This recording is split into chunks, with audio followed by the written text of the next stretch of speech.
Shabbat Shalom, meus amados. A palavra do Eterno nos diz: Zahu etion ha-Shabbat le-Kadishô. Lembra-te do dia de Shabbat para o santificar. É um dos 10 mandamentos que o Eterno escreveu com seu próprio dedo na Torá. E aqui, meus amados, nesse segundo comentário, nós vamos examinar um texto da Torá, dentro da porção da Torá, dentro da Parashá Metzorá, de Levítico, capítulo 14. Nós vamos examinar aqui 3 versículos a partir do verso 34, que diz assim, o Eterno falando: Quando tiverdes entrado na terra de Canaã, que vos hei de dar por possessão, e eu enviar a praga da lepra em alguma casa da terra da vossa possessão, então aquele de quem for a casa virá e informará ao sacerdote, dizendo: Parece-me que há como que praga em minha casa. E o sacerdote ordenará que desocupem a casa, antes que entre para examinar a praga, para que tudo o que está na casa não seja contaminado, e depois entrará o sacerdote para examinar a casa. Queridos amados, por que o Eterno enviaria essa praga, de Tsarat, como se fosse uma lepra, na casa de alguém? Exatamente, aí já nós vimos que o Eterno, ele punia com a enfermidade da Tsarat, o falar mal do próximo.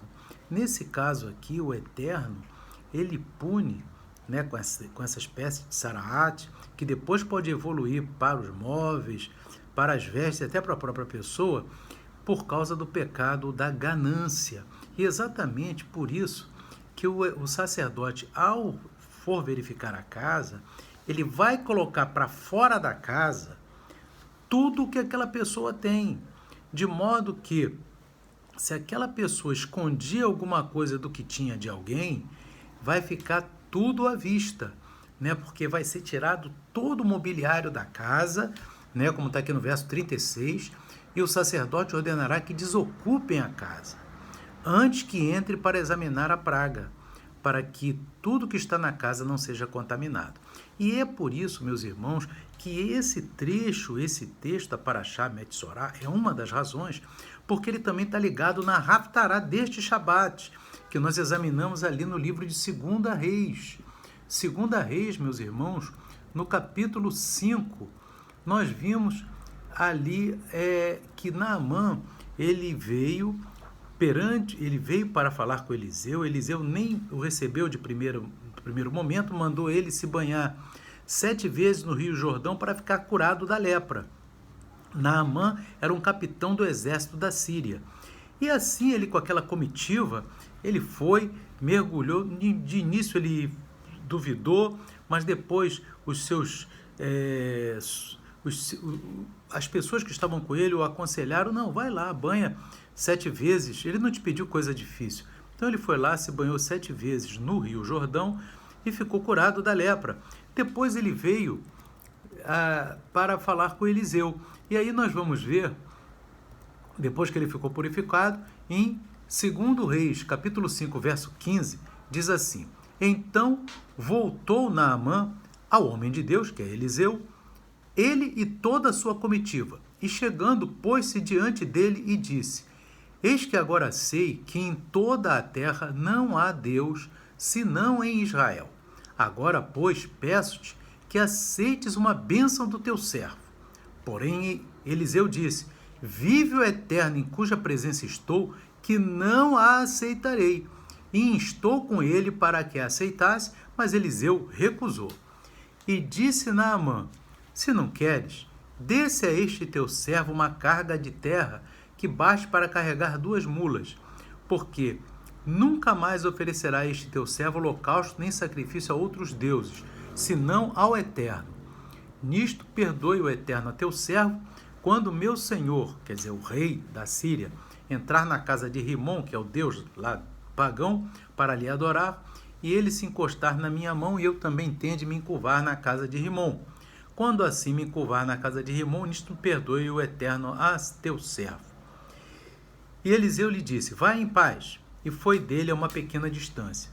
E Eliseu tinha um servo, chamado Geazi. No verso 20, então Geazi, servo de Eliseu, o homem de Deus, disse: eis que meu senhor poupou a este sírio Naamã, não recebendo da sua mão alguma coisa do que trazia.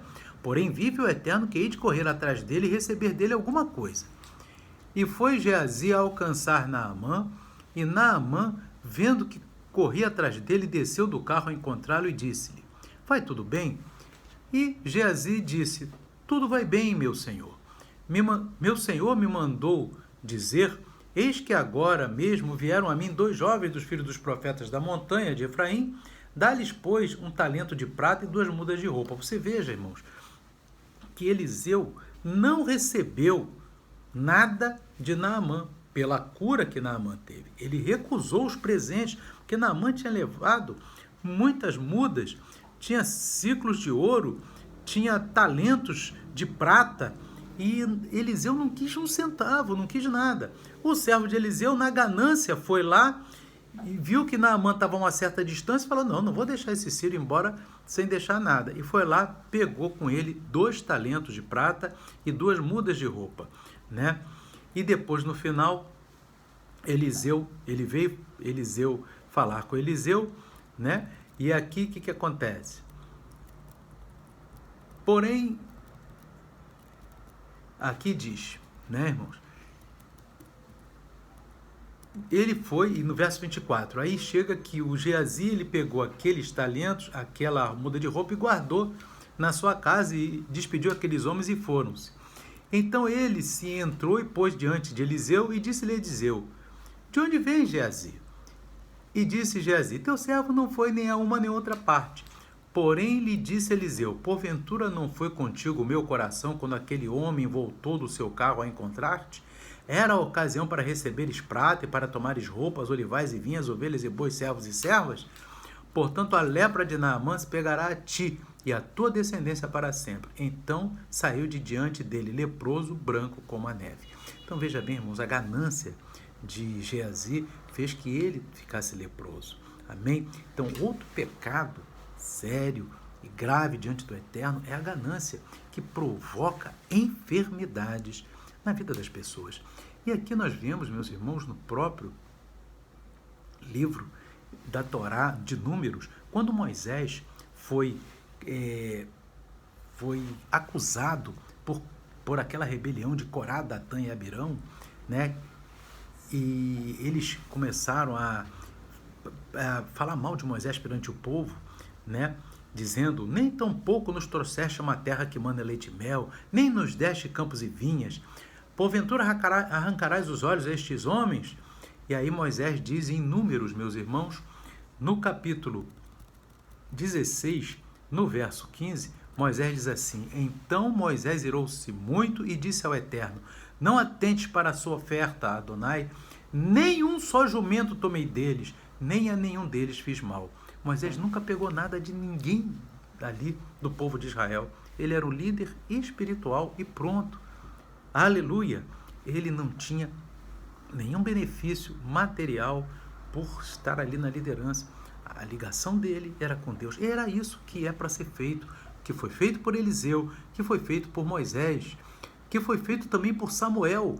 Nós vemos aqui que quando Samuel escolheu, né, um rei para Israel, em 1 Samuel, no capítulo 12, no verso 3, o próprio profeta Samuel diz assim: eis-me aqui, testificai contra mim perante o Eterno e perante o seu ungido, a quem o boi tomei, a quem jumento tomei, e a quem defraudei, e a quem tenho oprimido, e de cuja mão tenho recebido suborno, e com ele encobri os meus olhos, e vô-lo restituirei.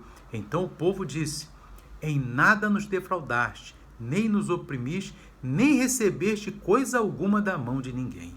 Maravilha! É o que diz a palavra de Deus, de Gênesis a Apocalipse, meus irmãos. É o que diz ali, ó, Moisés, aleluia, Eliseu, agora falamos Samuel. Vamos falar agora de Yeshua HaMashiach falando para os seus apóstolos e discípulos. Em Mateus capítulo 10, verso 7, Yeshua diz: e indo pregai dizendo, é chegado o reino dos céus, curai os enfermos, limpai os leprosos, ressuscitai os mortos, expulsai os demônios, de graça recebeste, de graça dai. Que coisa linda! É essa a ordem, de graça recebeste, de graça dai. E foi cumprido pela igreja primitiva, meus irmãos? Lógico que foi. Vamos ver aqui 3 passagens de Atos que fala da igreja primitiva. Atos capítulo, louvado seja Deus, 3, né, que Pedro e João subiram, aqui a partir do verso 1, diz assim: e Pedro e João subiam juntos ao templo à hora da oração, a 9ª, e era trazido um homem que desde o ventre de sua mãe era coxo, o qual todos os dias punham à porta do templo, chamada Formosa, para pedir esmola aos que entravam, o qual, vendo a Pedro e a João que iam entrando no templo, pediu que lhe dessem uma esmola. E Pedro, com João, fitando os olhos nele, disse: olha para nós. E olhou para eles, esperando receber deles alguma coisa. E disse Pedro: não tenho prata nem ouro, mas o que tenho, isso te dou. Em nome de Yeshua HaMashiach, o Nazareno, levanta-te e anda. E tomando pela mão direita, levantou, e logo seus pés e artelhos se firmaram. Então, meus irmãos, você veja bem que Pedro não tinha nem prata nem ouro, nem ele nem João. Cumprindo a palavra de Deus, cumprindo a palavra de Yeshua. Aleluia! Aqui em Mateus, aleluia, que disse, de graça dai, de graça recebei. E no verso 9, lá de Mateus 10, Yeshua ainda diz para os apóstolos: não possuais ouro, nem prata, nem cobre em vossos cintos. E aqui Pedro diz para aquele coxo, depois já de Yeshua ter ressuscitado, depois de ele já de ter acontecido o Pentecostes, né, as línguas de fogo sobre os apóstolos, depois disso tudo aconteceu esse episódio, lá em Atos. Pedro, na porta do templo, Formosa, ele ali diz para aquele coxo: não tenho ouro nem prata. Então, agora vamos aqui no capítulo 8 de Atos, aleluia, em que fala sobre um homem que era até um feiticeiro, Simão, que se converteu. Então, ele vendo os apóstolos impondo as mãos sobre as pessoas e as pessoas recebendo o Espírito Santo, está aqui em Atos 8,17. Vamos ver o que acontece. Atos 8,17. Então os apóstolos impuseram as mãos e receberam o Espírito Santo. E Simão, que era aquele que havia sido feiticeiro, vendo que pela imposição das mãos dos apóstolos era dado o Espírito Santo, lhes ofereceu dinheiro, dizendo: dai-me também a mim esse poder, para que aquele que sobre quem eu puser as mãos receba o Espírito Santo. Mas disse-lhe Pedro: o teu dinheiro seja contigo para a perdição, pois cuidaste que o dom de Deus se alcança por dinheiro. Tu não tens parte nem sorte nesta palavra, porque o teu coração não é reto diante de Deus. Arrepende-te, pois, dessa tua iniquidade, e ora a Deus, para que porventura te seja perdoado o pensamento do teu coração, pois vejo que estás em fel de amargura e em laço de iniquidade. Respondendo, porém, Simão disse: orai vós por mim ao Eterno, para que nada do que disseste venha sobre mim. Então você vê, meus irmãos, quiseram oferecer dinheiro ao apóstolo para receber uma bênção. Amém? E o apóstolo disse: não, a bênção de Deus não se compra por dinheiro. Quem faz isso? Pedro está dizendo aqui, não tem parte com a palavra de Deus, irmãos. É triste isso, né? Você vê, irmãos, aquelas pessoas que vão entregar algum dinheiro em busca de uma bênção, meus irmãos. Em tantos templos por aí, há muitos templos. Aqui diz a palavra em Atos dos Apóstolos, não tem parte no reino de Deus. O que entrega, pior é também aquele que está lá pedindo, né? Os dois não têm parte no reino de Deus, irmão. Porque o Simão é aquele que, como fosse um membro daquela igreja, né? Membro daquele templo, que vai lá entregar um voto para receber uma bênção. Isso aí, aqui, em Atos dos Apóstolos diz, quem faz isso não tem parte no reino de Deus, meu amado. Foi o que Simão Pedro disse: o teu dinheiro seja contigo para a perdição, pois cuidaste que o dom de Deus se alcança por dinheiro e não se alcança. Amém? Então, meu amado, bênção de Deus não é por dinheiro, meu amado.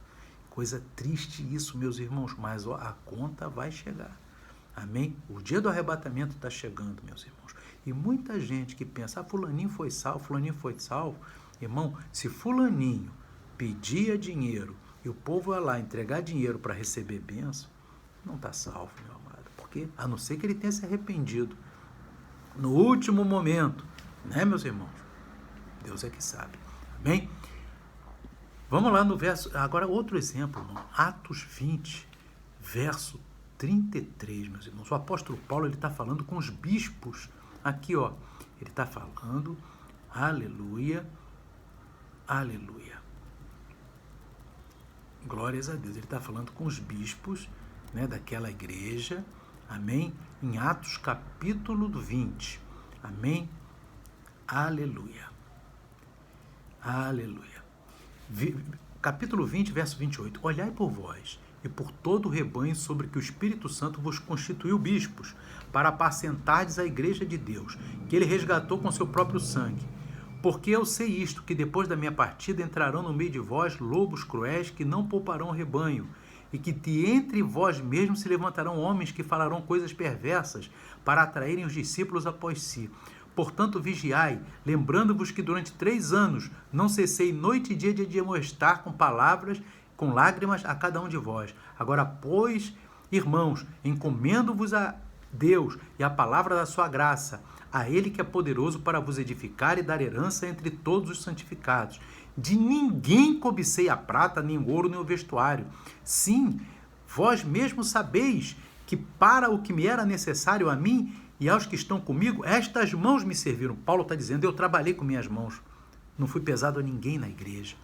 Agora veja bem, irmãos, no verso 35, tenho-vos mostrado em tudo que trabalhando assim é necessário auxiliar os enfermos e recordar as palavras do Senhor Yeshua, que disse, mais bem-aventurada a coisa é dar do que receber. Você veja bem, esse versículo é usado de uma maneira indevida. Essa palavra que diz aqui, mais bem-aventurada coisa é dar do que receber, foi Paulo falando para os bispos, para os pastores.